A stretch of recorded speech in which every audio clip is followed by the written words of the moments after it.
কি গো মা? কি করব বল? তোর বাবা ডিপেটা এনেছে, একটু মুখটাকে হেঁটে নিয়ে আসে রে বল। মুখটাকে আমি চাপ বসিয়ে নিয়ে চলে এসেছে। আমি খালি মুখটা মানে সেপ এরকম ধরেছি আর চাগাবো, হাত থেকে পড়ে গেল। কত টাকার জিনিস। খান্টি গুড়। এমন কাজের ছিড়ি, আর যে দোকানদারও দিয়েছে তার কি একটু মানে এনে যে মুখটা না হাঁটলে এতটা জিনিস।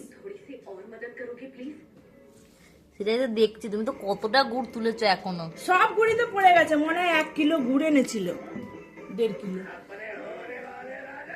ভয়তে আর এই ঘরে আসে না, শুনতে পেয়েছে ওইখানেই দাঁড়িয়ে আছে।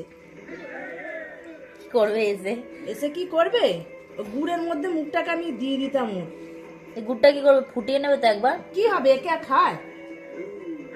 ফেলেই দিতে হবে। এতটা গুড় ফেলে দেবে? তাহলে তোকেই খাওয়াবো, চলে আয়, মুখটাকে ঢুকিয়ে দেবো এক্ষুনি গুড়ের মধ্যে। এমনি মাথা গরম হয়ে গেছে, কত টাকার জিনিস এটা।